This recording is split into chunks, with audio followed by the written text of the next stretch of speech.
إن الحمد لله نحمده ونستعينه ونعوذ بالله من شرور أنفسنا وسيئات أعمالنا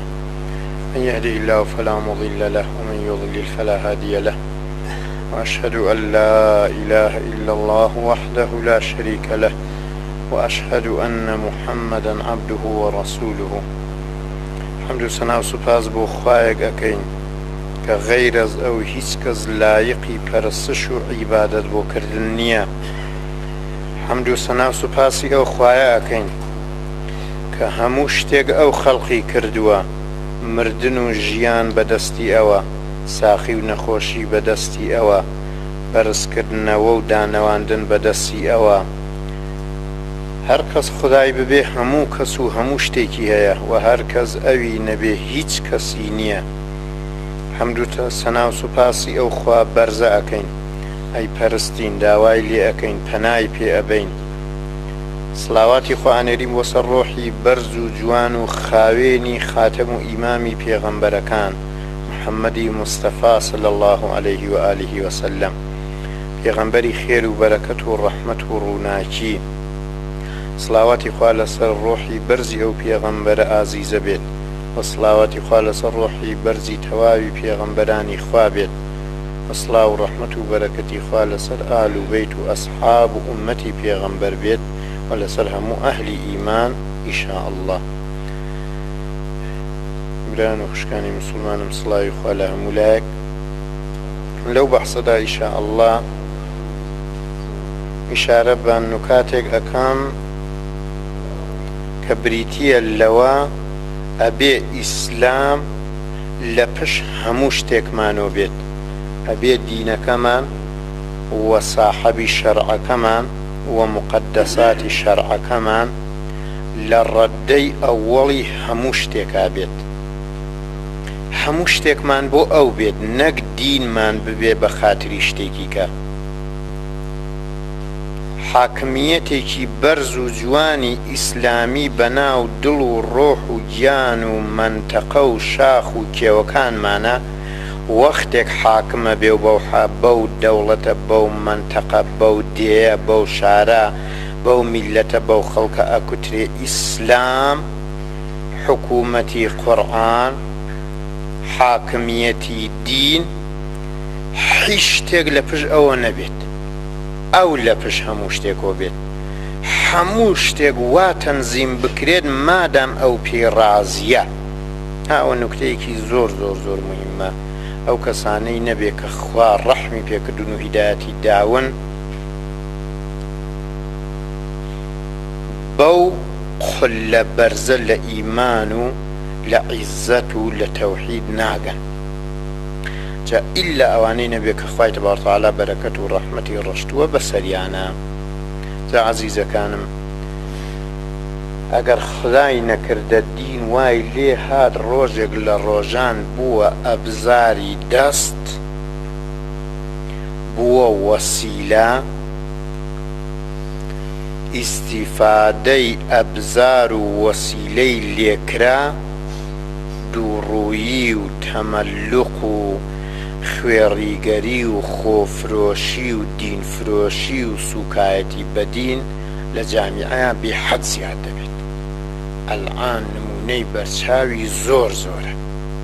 تەواویشی دەردەکە ئەگەڕێتەوە بۆ ئەوە فەقەت لە دین ئیستیفادەی ئەبزاری ئەکرێت، بەو مەعنایە لێی ئەخورێ، نانی لێ ئەخورێ، ئاوی لێ ئەخورێ، چایی پێ ئەخورێ، مەنسەبی پێ ڕیعایەت دەکرێ، حورمەتی پێ ڕیعایەت دەکرێ، ژنی پێ ئێنن، خۆی پێ ئیستیخدامەکەن. بۆ وازیحتر بڵم هەموو کەس حاڵی بێ، وەختی وایە کابرا چێتە خوازبێنی ژنێک، زۆر کەسمان هەیە ئەبینێت تەرەفی مقابل خۆشی لە نوێژ دێ، بێدین نوێژی نەکردووە، ئەو ڕۆژە بێهتەرین پیاوە لە نوێژە، سونەتی ژەکات. ئیسفادەی ئەبزاری لە دین ئەوەیە. نەفەرمان هەیە ئیستیخدامە بێ بۆ ئیدارە، زاهیرەن پێڵەنە بێ مسلمان بی، ئەم بێدینە ئەگە بۆی کرێ ئەو قورئانە هەر ئەسووتێنێ، نەعوذ بالله.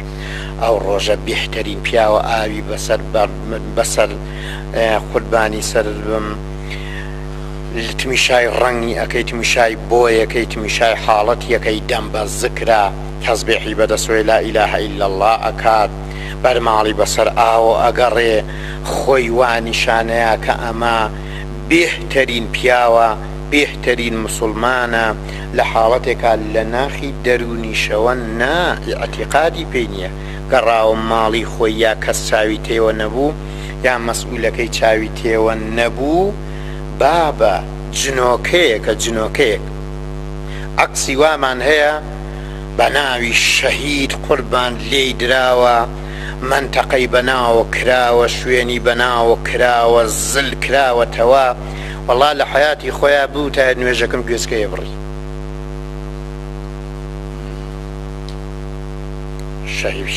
شەهید دوای کەوتون جا ئیسفادەی ئەبزاری لە دین ئەمە ئێجگار وەحشەت ناکات جا قسەی ئەوەڵمان لەگەڵ خۆمان بێت خەتەری مەلا و حاکم عولەما و حاکم لە هەمووی گەورەترە جا دوایی خەڵکەکە ئەگرێتەوە فیتنەکەیان لە حەدیسی سەحیحی پێغەمبەری خۆشەویستە هاتووە صلی الله عليه وآله وسلم ئەفەرمێ خوای رب العالمین ئەو دینە لە خەڵک ناگرێتەوە مەگەر ڕۆژێ قەبزی عولەمای دین بکات ئەمە حەدیسی سەحیحی پێغەمبەری گیانە صلی الله عليه وسلم ئەو ڕۆژە خوا دین لە خەڵکە گرێتەوە کە ئەو کەسانەی کە بەڕاستی خوا پێیان بڵێ عولەما خوا ڕەسوول الله پێیان بڵێ عولەما پێیان بڵێ عالم ئیلا بنەزعی عولەما ئەوە هەر زۆر مەشهورە ئەهلی شەرع زۆر چاک ئاگادارن پس ئەی خوایە ئێمە چەندە دوورین ئەی خوایە ئەو کەسانەی کە پەیابن ئابە و ناوەوە چەندە کەمن لە ئاڵەت کەمترن خوای عالەمیانە فەرمێ ئەو ڕۆژە دین لە خەڵک ئەگیرێتەوە بەچی قەبزی ڕۆحی عولەما بکات عولەمای شەرع ئەم جارە ئەفەرمێ دوای ئەو جەماعەتێک دێن بە ناوی عولەما خۆیان ناوی عالم و واریسی پێغەمبەر و صلی الله عليه وسلم واریس و وەلی و قەیوم و گەورەی دین بەڕێوەبەری دین لە خۆیان ئەنێن ضلوا وأضلوا پێغەمبەری خۆشەویستە فەرمێ صلی الله عليه وآله وسلم جا ئەو ڕۆژە لە پێشۆ خۆیان لە دین دەرەکەن وە گومڕاه ئەکەن وە سەر لێ شێواوەکەن ئەم جارە بە پۆل خەڵک سەر لێ شێواوەکەن بە پۆل خەڵک سەر لێ شێواوەکەن ئەوە نوکتەیەکی زۆر زۆر زۆر مهمە من خۆم بەو ئەقڵە ناقیسەی خۆم کە تەلەبەیەکیش نیم نوکاتم ئا لەو نمونانە زۆر دیوە وەختی وا بووە جەلەسە بووە مەسەلەن ئیسفادان لە چەند مەلا کردووە بۆ نمونەکە ڕۆشن بێتەوە بەداخی گران جارێ ئێمە بە ئەوەمان لە نەزەرا بێت ڕاگری ئەم دینە بە ئیزنی خوا بە دەستوری خواوە بە تەعینی خوا عولەمایە عولەمای دین ئەگە ئەوانە گیرمان بکەون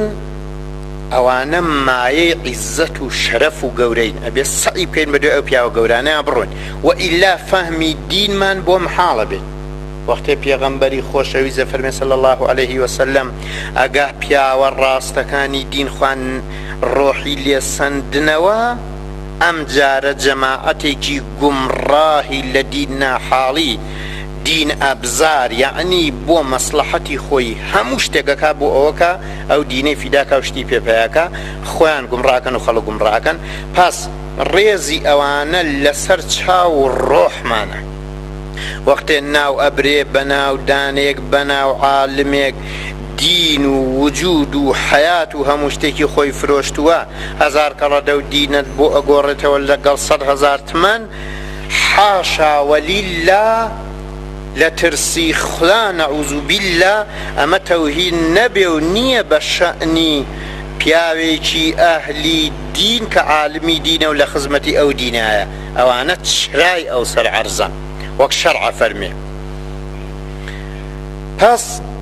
لەگەڵ ئەوانەیە کە خۆیان ناوناوە ئەوە و ئەو ناوەوە مقدسانە خراپ ئەکەن.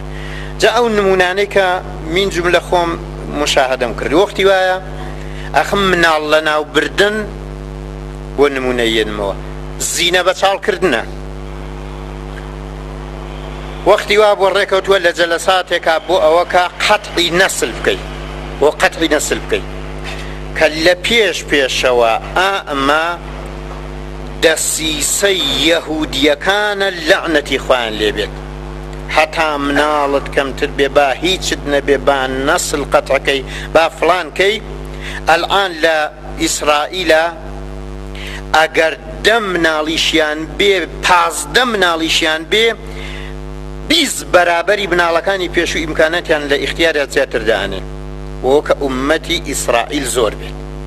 ئەو دەسیسەش بۆ ناو مسلمانان ئەوە بۆ شێوە هاتووە بۆ حیسابە هاتووە. جا مەنزور ئەوەیە لە جەلەساتی وا بووە داوەتیان لە وەختی وا بەناو مەلایە کردووە لە جێی ئەوە حکومەکەی دین چی هەیە بیگەێنێ کە مناڵ لەبار بردن مناڵ لە بین بردن فیتنێ لی بیترسێنێ. ئەو پزیشکە ئەو دکتۆرە ئەو پەرستارە ئەو بێداشتە ئەو حیسابە بتۆخێنێت لەوە کە خوای نەکردە ڕۆژێک نەچێ نەسل کوشی بکە و مناڵ لەبار بەرێت. یارە خۆوانیش نایکەن مەگە کەسانێکیان بە دزی و فزیەوە کە سەراحەت نایکەن. بەڵام وەختی وا بووە دیومە بۆ ئەوە کە تەشویقی بکەن بە زۆر لە قیل و قالێکی فکری خۆی ئەو دینەی خسوەتە ئەو لاوە نەعوذ بالله ئیسفادەی کردووە. بۆچی؟ بۆ ئەوە لە مەجلیسەکە پێی بڵێن پیاوێکی باش و قسە باش و بە تەئید و بە ڕەزایەتی ئەوان قسەکە بکەن. دینەکە شتێکی کە زدی ئەوە پێغەمبەری خۆشەویستە فەرمێ صلی الله عليه وسلم هەتا زۆر بێ ئومەتی پێغەمبەر مباحاتی پێواکە افتخاری پێواکەم.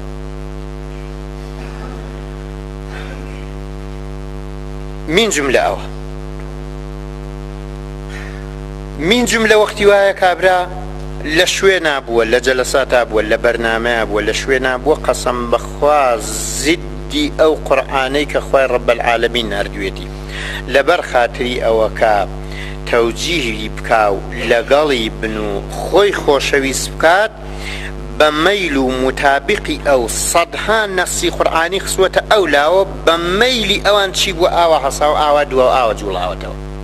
ئاوا جوڵاوەتەوە. وەختی وایە بۆ مەسائیلی حکم و حاکمیەت و تەلاق و نیکاح و بەرنامەی شەرعی تەلاقی وا بووە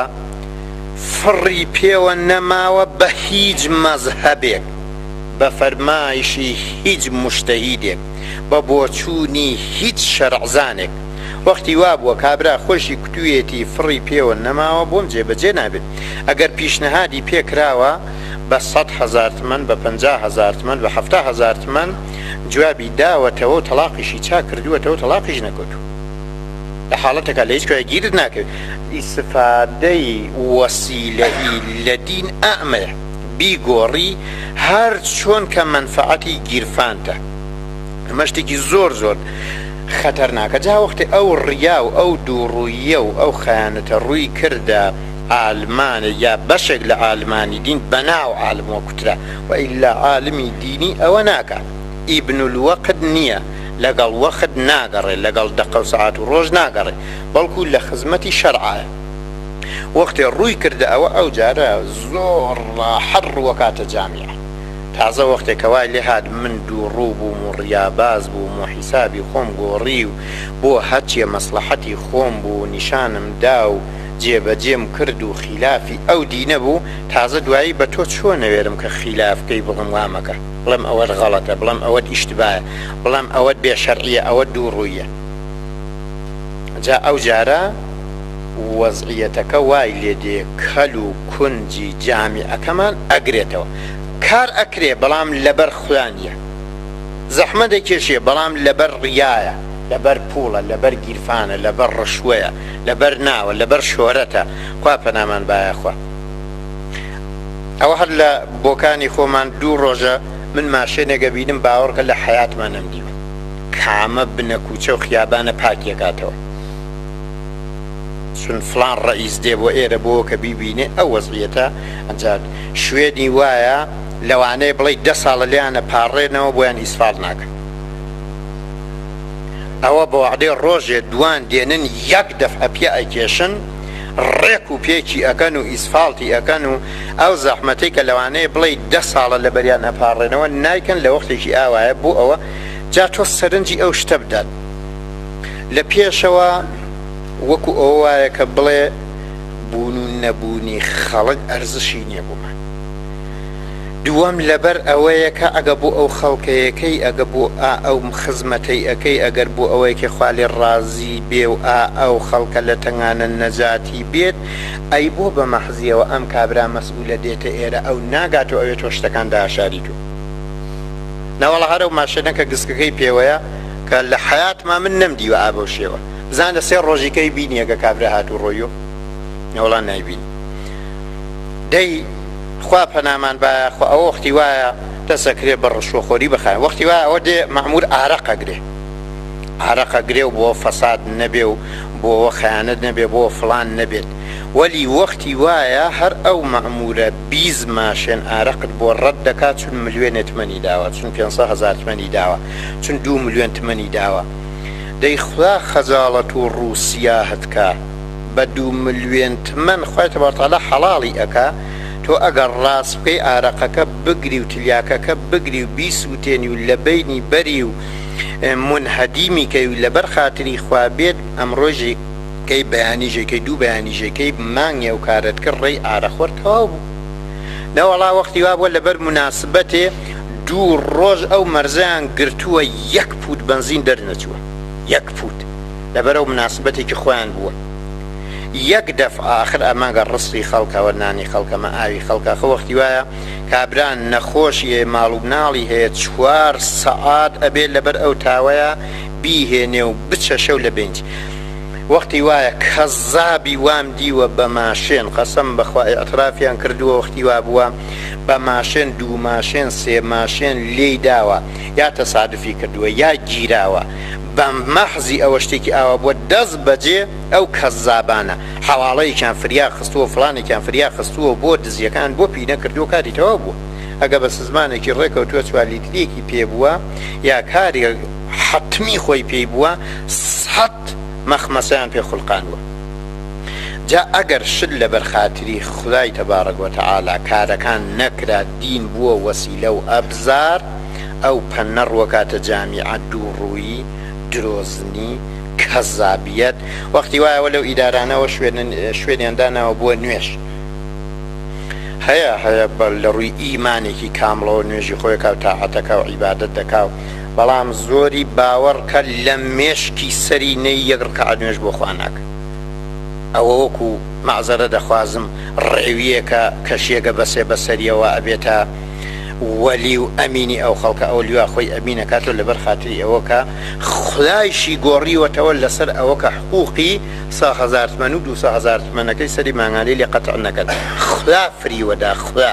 چێ بە درۆ سەجدە ئەباتە سەر ئەو عەرزە یا ئەسەن دەزوێژی نییە خوا پەنامان بایەخوا جا ئەگەر ڕۆژێک لە ڕۆژان جامیعە ئاوای لێ هات بۆ تاڵان و بڕۆ و گیرفان لە مەلا و لە حاکم و لە مەسئول و لە کاربەدەست و لە غەیرە کاربەدەستەوە بۆ گیرفان ئیسفادە لەو دینەکرا ئەو خوای عالەمیانە ڕقیە بزوێ ئەو خوای عالەمیانە غەزەب لەو جامیعە ئەگرێت نەوەڵا وەختی وا بووە کتویانە با بچین بۆ نوێژە بارانێ ئاخر نوێژە بارانێ جا هیواڵەوە بۆ جواب نادرێتەوە ئەوە بۆ دوعاکەم جواب نادەینەوە جا لە شەرعا فەرمێت 4 ڕۆژ تۆبە بکە بڵێم 4 ڕۆژ بە ڕۆژوو بە یعنی 3 ڕۆژ بە ڕۆژوو بۆ ڕۆژی 4م دەرکەوە بۆ نوێژە بارانە ڕەدی مەزلەمەکانی خەڵک بەوە تۆبە و ئیستیغفار بکە و لەبەر ئەو خالقەت پاڕێوە ڕەدی ئەوانە بکەوە کە زوڵمت کردووە و دەست بڕیت کردو و خەیانەتت کردووە بگەڕێوە بۆ لای خوای ڕەب العالەمین جا ئەو جارە بە ئیزنی خوای ڕەب العالەمین جواب بدەیاتەوە پێغەمبەری خۆشەوی صلی الله عليه وسلم دایک و باوکو و گیانمان بە قوربانی بێت لە مزگەوتەکەیە داوان لێ کرد لە حەدیثی سەحیحایە یا رسول الله صلی الله عليه وآله وسلم ماڵەکانمان موچەکانمان لە وەرگاکانمان حەیوانەکانمان لە بین چوو لە بێ ئاویە واللهی ئەفەرمێ کە دەستی هەڵێنا لە میحرابەکە دایک و باوکم بە قوربانی بێ ئەو خەڵکە نەیانەتوانی بڕۆنە بۆ ماڵۆ لەبەر ئاو بارشت بە زەحمە دەچوونە مەنزڵەکانی هەر لەو جمعەیە. واللهی ئەفەرمێ ئیدامەی بوو هەتا ڕۆژی جمعەکەی کە لە وەختی خوتبەکەیە هەر ئەو پیاوەیە پیاوێکی کە کوتی یا ڕەسوول الله گیان صلی الله علیه وسلم ماڵەکانمان موچەکانمان مەرتەعەکانمان لەبەر زۆری ئاو لە بین چوو بپارڕێەوە لە ئەڵڵا بالای بەرێ لەسەر ئێمە بە خێر بۆ شوێنی کە دەستی مبارەکی بەرز کردەوە دایک و باوکم بە قوربانی بێ. ئەفەرمێ واللهی وەکو تاجی ئەکلیلی لێ هات ئەگەر لە جمعەکە هاتی نەدەرەوە واللهی سەر مەدینە و ئەترافی مەدینە شەوقێکی ڕووناک پەڵەیەک کوتێ هەور نابینی هەورەکان کولەن ترازا بوون بۆ ئەتراف و سەر مەدینە ڕووناک بووە تەوای ئەو منتەقەکە بارانەکە لێدا. دوای ئەوە ئیمامی عومەر ڕەزای خوای لێ بێ کە خەلیفە بوو، دوای ئەوە خەلیفەکانی کە دوای ئەوە هەتا ئەم دینە شیرینە لە پشت هەموو شتێکۆ بوو ناگۆڕیاوە لەگەڵ شت ئینسانی قمارباز و دین فرۆش و خۆفرۆشی تیانە بوو کە ئەو دینە لەگەڵ دوو قڕان بۆڕێتەوە. ئەوەی نوێژە بارانە کرابن نەگەشتون و ماڵۆ دایداوە، ئەوەی نوێژە بارانە کرابن. تۆ تمیشای حەدیسەکان کەن، تمیشای تەفسیرەکان کەن، تمیشای سەحیحی بوخاری و موسلیم و ئەبوو داود و تیرمیزی کە ئەمانە حەدیسی پیامبەر صلی الله علیه و سلم کۆکردەوە. تۆ تمیشای بابی ئیستسقا بکەن، بابی ئەو شوێنانەی کە باسی بارانەکە نوێژە بارانەیەکە کە کردویانە ئەوەڵ تا ئاخر یا تەفسیر یا شەرحی حەدیسەکان یا کتێبە شەرعیەکان بزانە ترازا و چون بە شەرتی خۆیان کرد. کابرای کول لێرە مەلاکە خۆی سیگارێکی بەدەمە بوو دووکەڵەکەی ئەوت ئاشاڕوە ئارێوە عەجایب نابارێ. تۆ خۆ دەبێ بە ڕۆژوو بی خوددا بکوژێ یاخوا تۆ دووکەڵ ئەڵەی ئاشە دووکەڵەکە تۆ هەر دووکەڵ قوتەی حرامە بوون هی ملقەوی بەدواوە بوو ئەیکوت دووکەڵیان ئەچوە عاسمە دووکەڵی سیگار دووکەڵی قلیانەکان ئارێوە عەجایب خوا جواب ناتەوە خوا ڕقی لێتە ساوە قوڕ بەسەر خوا بۆ جواب نهاتەوە. ئەوەی شەرت خوا دایناوە تۆ نەتێناوەتە جێگە، ئەوەی خوا فەرموویەتی تۆ خلافی ئەوەت کردووە ئیسە دێتە جێگە. ئەو جارە لە ڕێگەکە زەمی خەڵکەکەن هەر ئەوە کازم بۆ نوێژە بارانێ جنێو بە خەڵکەیە زەمی یەکتریەکەن قاقاپێکەن مەسخەرەکەن. خوای تبارەک و تەعالا جوابی منێکی ئاوا بێکەڵکی بێقابیلە چۆن نەداتەوە، چۆن دوعامان قبوڵە، چۆن جواب ئەدرێنەوە. پس ئەم دینە ئینسانی هەلپەڕست و خوێڕی ناوێ. نەوەڵا زۆر کەسمانەیە ئەڵێ دینم هەیە هەتا پێی بڵێ کاکەجان ئەم دینە شای ڕۆژێ لە تۆی بوێ پەچی کارەکەت بخەی ئیخراجت کەن حقوقەکەت کەم بێتەوە فلان بێتەوە. قەسەم بەخواوا ئەچێتۆ قاپوڕەکەی خۆی ئەگە جنێوی ناموسیشی بنێ دەنگ ناکاو خوێڕیە پیاوە نەکوو ئامان دینداری وام لێ بکە حقوقەکەم لە 150 بکەنە 100,000 تومان. سەدها نەفەر خوێڕی تەبع بووە سوودی نووسیوە سوودی داوە شاهیدیش بووە لە سێ لاوە مەلعونە لە سێ لاوە لەسەر زبانی پێغەمبەر صلی الله علیه وسلم نووسەری سوود شاهیدی سوود کاتیبی سوود لعنەتی خوا لێبێت بە لعنەتی کردووە. وەختی وا پێیان کردووە دەباشە 200,000 حقوقی بۆ فەرزەن دەفچۆ تەغییری ڕشتێک بە دەفچۆ شوێنێکی کە 20,000 تومان کەمتر یا 30,000 تومان کەمتر هەر جوابیشی نەداوەتەوە. دین ئەگەر لە وەختی تەنگانەیان نەدویست لە وەختی تەنگانەیە ئەو نەت فرێدا کەس نەزانێ بۆ کوێ بچی. ئێمە لە وەختی ئاساییشا دینمانەوێ نەک لە وەختی تەنگانەیە. ئەگەر تۆزێ تەهدیدێ حیسابێ ڕووی کردە نەفسە ئازیزەکەمان سەد دینی بۆ داشارین و گوێ نادەینە وێڵیەکەی نەعوذوبیللا. خدا بەدەم ئومەتی ئاوا و فەردی ئاوا و ئەفرادی ئاوا و چۆن دێت چۆن دوعای قبوڵە بێت. لەگەڵەوەشە 4 ڕەکعات کە نوێژەکەین بە فەخر و ئیفتخار و بەڕیاوە خەڵک پێما بڵێ نوێژکەری چاکە وەکو ئەوانەی کە لە ئایەی 15 بە دوای سوورەی مبارەکی حجورات ئایەی 16 و 17 سوورەی حجورات جەماعەت هاتنە خزمەت پێغەمبەر صلی الله علیه و سلم کوتیوە پیاوی وەک ئێمە ئیمانیە ناوە مەترسە خوای ڕەب العالەمین فەرمووی ئەو ئیمانە لەو قورگەتان نەچوەتە خوارێ لما يدخل الإيمان في قلوبكم. خوای عالمیان فەرمێ ئاوا ئیفتیخارەکەن منەتەکەن بەسەر خوایە دوو ڕەکعات نوێژەکەن بە خەیاڵ ئیمانتانەوە منەتەکەن بەسەرخوا لە جێی بپاڕێنەوە لە بەرخوا بڵێن لێت بە زیاد بێخوایە تۆ ئەرزشت بە ئێمەدا و لیاقەتت بە ئێمەدا کە ئێمە جوزی ئیمانداران نووسیوە. جا ئیسفادەی ئەبزاری لە دین ئاوایە تا ئەو ڕۆژەی کە دین وەسیلەی دەستی ئێمە و تەشوێی دەستی ئێمە هەتا پوڵی تیا بێ و ئاسایشی تیا بێ و خۆشی تیا بێ و نانی تیا بێ بۆ ئێمە پیاوی چاکی. بەڵام ئەگەر نە 100 کردە و دینت بۆ گۆڕی. وەڵا زۆر کەسمان هەیە هەر موسیبەتەکە موسیبەتەکە ئەمەیە لە ناو جامیعەی ئێمەیە کامە کەس بێکەڵک و ڕیاباز و درۆزنە ئەوەی دەست بۆ بە سنگ و ئەگرین ئەوەی کە ئەم کابرا غەڕاکە. ئەمە بەدبەختی ئێمەیە. ئەگەر نەفەرێکی قماربازی حیلە باز حاشا حازر بە ناوی دینەوە یا بە ناوی غەیری دینەوە دێنێ ئەوەی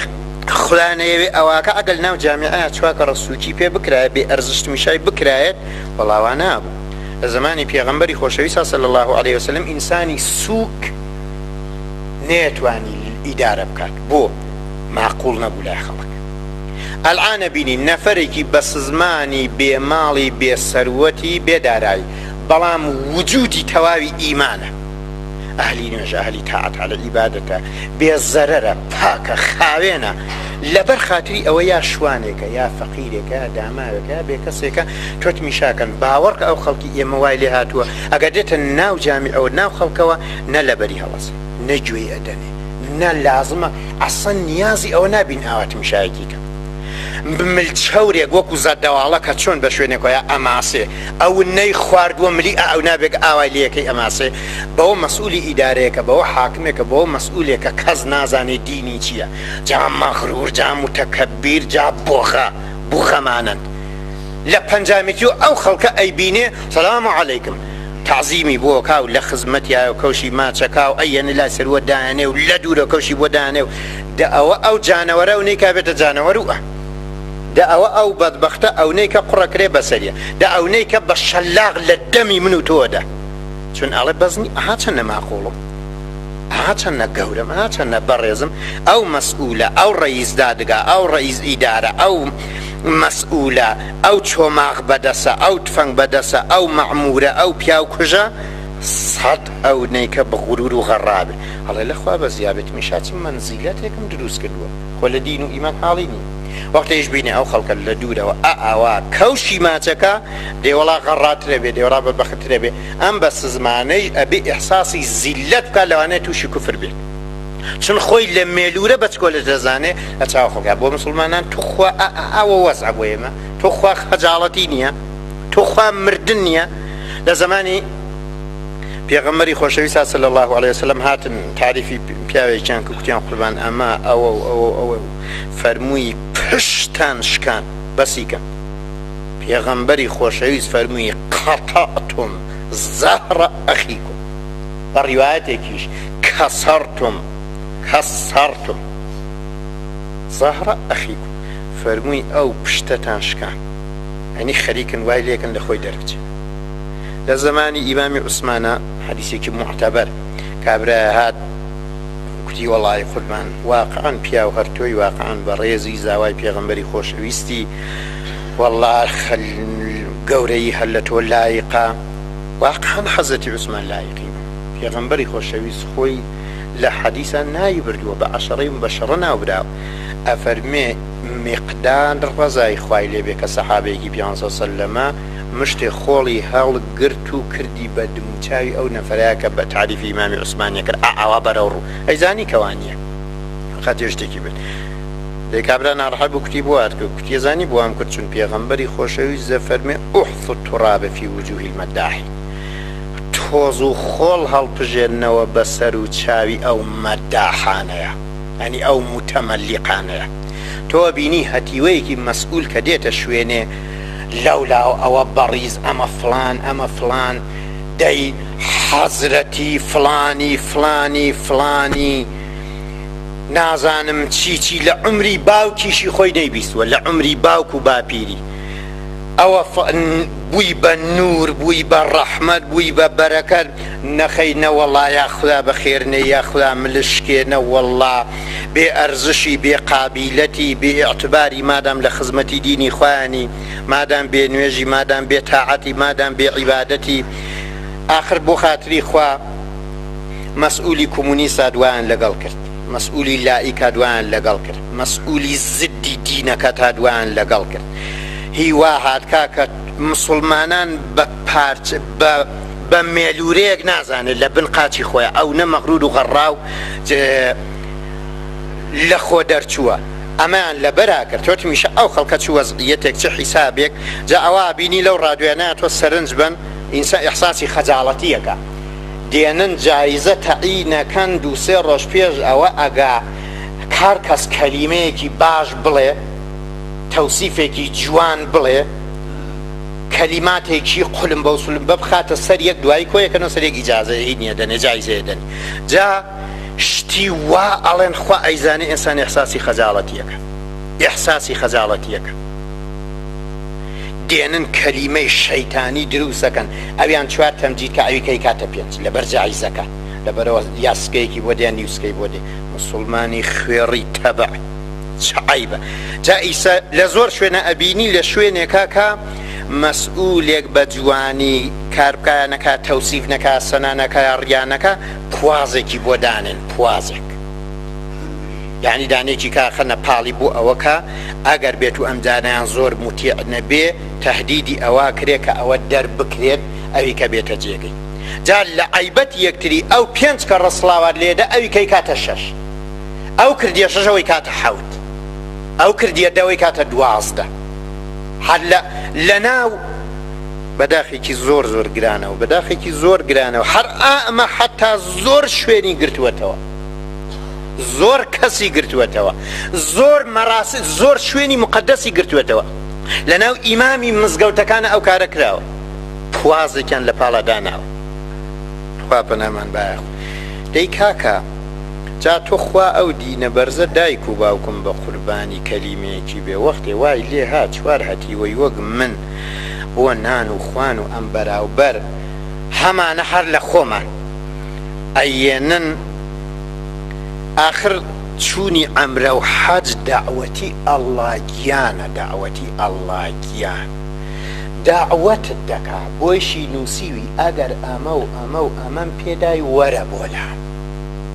من استطاع إليه سبيلا. قرآنی شەریفە فەرمی ئەگەر ماڵت بوو، ئەگەر ڕێگەکە ئەمن بوو، ئەگە وەسیلەت بوو لە شوێنێکە نیاز بە وەسیلاکە وەرە بۆ لام، وەرە بۆ حەج، وەرە بۆ عەمرە. لە سێ ئەمرەی خێری حەجێ کیە؟ وەلی دیارە فەرزەکە فەرزی حەج بە عەمرە لا ناچێت. منزورم ئەو شتێ مێهمانی ئەڵڵایە، مێهمانی ئەڵڵا. دووڕوو خۆفرۆشی وامان هەیە 20 کەڕە چووە، 20 کەڕە چووە. بە سزمانمان هەیە لە ماڵ و لە خوێن و لە گیانی خۆی مایدانا و دووتمەنی پێیا کردووە پێ 6 ساڵە لە نۆبەی ئەو خەڵکە زایعەکە. سەدها نەفەرمان چووە ناو ئەو گڵە بە ئاواتی ئەوە گە بکاتە حەزنەوە بکەی نەگەی. دەی لەم لا 100 دانە متەمەلیق و لەولا 200 و لەولا 1000 و لەولا 500 و لەولا 400 ئەوە ئەم سەربارانە مزاحمی ئەو عالەمەی کەشت. جا لەو سەریشەوە کە دێتەوە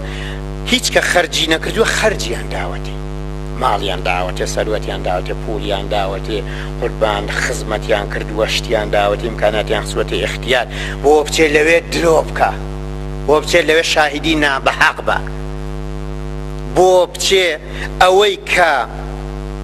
لە ئیختیاری خۆیانە بە ڕیابازی بیکە، خۆشی عەقیدەی پێی نییە و بە ڕیابازی. ئەگەر ئێمە کارێکی وامان کردای ئەم خوێڕی تەبعانەی خۆفرۆشانە کە بە ناوی حەجی بەیتوڵڵا ئەچن بە خەڵک خوا فریو بدەن، نەعوذ بالله، حەقی سەدها مسلمان زایعەکەن. تۆ ئەگەر ماڵی دنیاتەیە لە هی خۆت بچووە، ئەگەر نیتە حەجی کۆپینیەکەی، حەجی کۆپینیەکەی حەقی سەدها نەفەر زایعەکەی ئەگەر نێنۆ ئێمە ڕیزیان بۆ نەگرین هەر وەک ملشکاوێک ئەرزشیان پێ نەدەین، ئەمە حەجی کۆپینیە، خۆ حەجی خوایی نییە، ئەمە حەجی جاسوسیە، خۆ حەجی خوایی نییە. ئەگەر ئەم مەسائلە لە گۆڕیانە بێ بە مەسائل و بەرنامەی دینەوە گرتوێتەوە تا غەیرەتی جا ئەو جارە جامیعەیەکی ئالوودە کرماوی کەسیف پڕ لە دووڕووی تەمەلوق ڕیا ڕشوە هەمووی حاکمە بێت ئەمانە موسیبەتە وەکو پەڕۆی ڕەش بەسەرمانوێ پەڕۆی ڕەش دەی باشە دەی مەلاکان لە حەسی خۆتانەوە با ڕئیسترینی مەسئولەکانت بێ ئەگەر لە دین و تەقوا و شەرەف و ویژدانی ئەو کەسە ڕائەبینی هەر بەو شێوە بڕۆ کەم ڕیا بکە ڕیا باس دەی وەکیلەکە هەروە ڕئیس دادگاکە هەروە فڵانەکە هەروە فڵانەکە هەروە تۆ بەراوردی ئەم وەسعیەتە بکەین بۆ خاتری خوا بزانە چ موسیبەتێک ڕووی کردوێتە ئەو خەڵکە ئەگەر ئەو دینە پاکە حاکم بوو ئەو جارە هەر کەس لە حەسی خۆیەوە کارەکە بۆ ئەیکات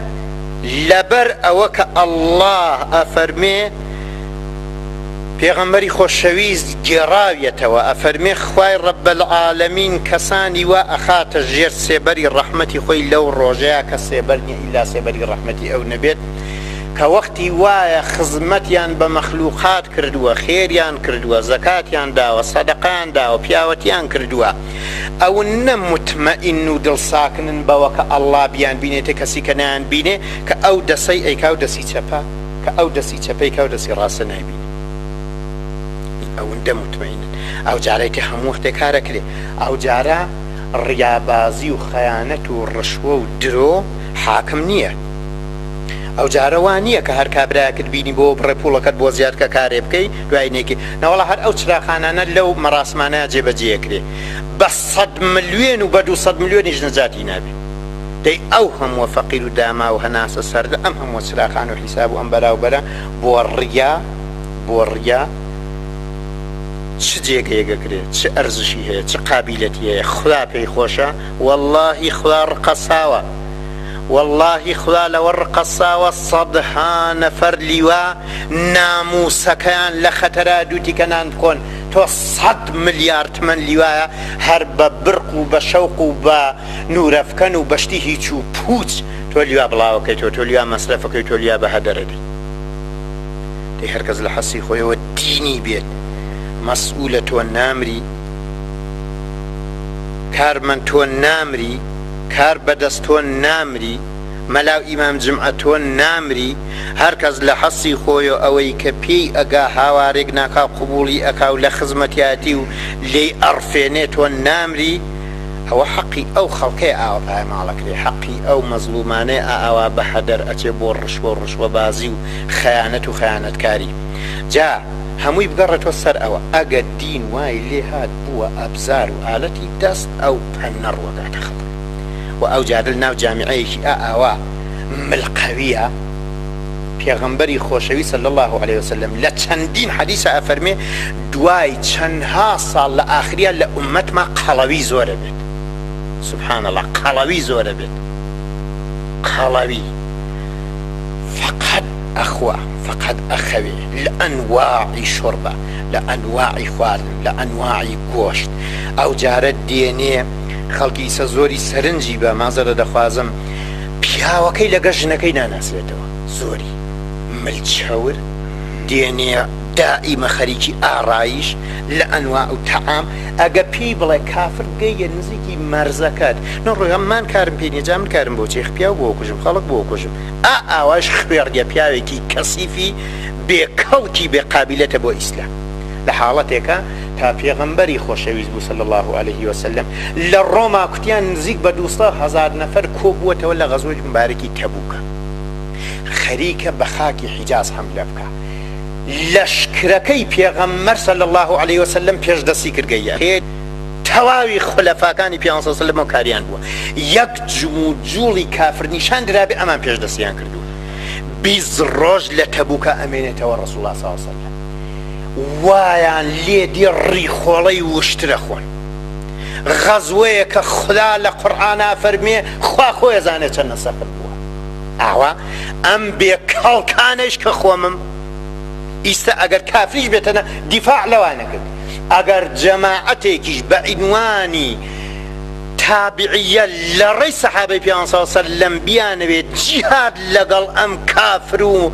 مرتد و مەلعون و کۆمونیست و یەهود و نەسارا و کافرە بکە لەناو ئەم خوێڕیە مسلمانانە بەناو ئەم مەسەخ کراوانە ئەوانە تۆرۆریستن ئەوانە پیاو کوژن ئەوانە حەملە ئەکەن ئەوانە فڵانە کوڕە دیفاع لە ژنی تۆکە لە خوشکی تۆکە لە مزگەوتەکە لە میحرابەکەی پێغەمبەرەکە خوا خەجاڵەتت کە خۆفرۆشی تاکەی زۆر لەو فیتنە بەناو مەلاکانن ئەی مەلای خۆفرۆش ئەوەتان خسوەتە دەم خەڵک هەی مەلای خۆفرۆش ئەوانەی کە دینتان کردووەتە ئەبزار نەک عالمی شەرعی بە معنای واقعی حکوومەتی شابوو ئەدکرد ئەشهەد بالله سێبەری خوای بەسەر عەرزە کۆمەڵە هات قازی کۆمەڵە ئیسا هەمانە مەلای مزگەوتە قازی کۆمەڵە بوو جا تۆ خواوە سێدوە بەزمی وان دیوە ئیسای ژەڵێ مەگە ئەو حەزەتی عومەر بن عادڵ بوو کوڕە بێدین ئەوەڵێ خوا نییە ئەوەڵێ لێنین ئەڵێ شتێک بە ناوی خوا نییە نەعوذوبیللا 20 کەڕتیش خوێندوویەتەوە ئەوە لەبەرەوە وەختی وا بووە دێموکراسی تەڵەبێک کە ئاڵێ هەموو شتێک مساویە یعنی نیزامی دوا ڕۆژەکەی فکرێکی دێموکراسی خەبیسی لەعینە لەعنەتی خوای لێبێت یعنی قورئان نە شاهیدیەکەت بەکاردێ نە ئیمامەتەکەت بەکاردێ نە تەلاقەکەت بەکاردێ نە دیەکەت بەکاردێ هەموو یەڵەژێنجە نەعوذوبیللا لا مەسەب تۆ لەوێ چیەکەی دوای 20 ساڵ میشاکەی ئەمرێ وەڵا عوزوی سەریح و فعالی ئێمە بووە بۆ دێموکراسی بۆ ڕوخاندنی قورئان جا تو خوا بەدبەختی وا دیوە ئەم حکوومەتە هات لەولاوە ئەوە ئیسە دووبارە مۆهرەی ئەسڵیە ئەڵێ ئەشهەدو بیللا هەمووشی حەقە لە زمانی خۆیان کوڕە خۆفرۆشی بێدین ئەوان خۆیان بە یەکتری ئەڵێن کافر تۆ ئەڵێ ئەشهەدو بیللا هیچیان کافر لە خزمەتیە خۆیان ئەڵێن وانێ وەکو خوا پەنامان بایە خوا حیکایەتەکەی کابرا لێ گەڕن و کوتیان چاو دەبینێ کوتی نە وەڵڵا خۆم هیچ نابینم فەقەت مناڵەکان مەڵن نەخێتنە وەڵا زەرداییەکی هەرتیایە ئەو خۆیڵێ هیچ ئەمانە زدیەکەن دینیان لەگەڵ یەک نییە ئەوڵە ناشهەدو بیللا هەمووی حەق لە زمانی خۆشیە ئەگەرەکاتە ئەویکاڵە شهەدو بیللا هیچ نەبووەویکە کوڕە بەسیەتی کوڕە بە ناوی قورئان و بە ناوی دینەوە تیا نابووە لەگەڵیان کوتومە کابرا قسەی بەو قورئانە کوتووە دەڵێ قەی ناکە نزیکە با بە وەختیەوە نییە لێگەڕێگانە سەرت قورئانیژە فەرمێ لە ئاخری سوڕەی تەوبە لەگەڵ کافرە نزیکەکان دەبێت تێبکەوی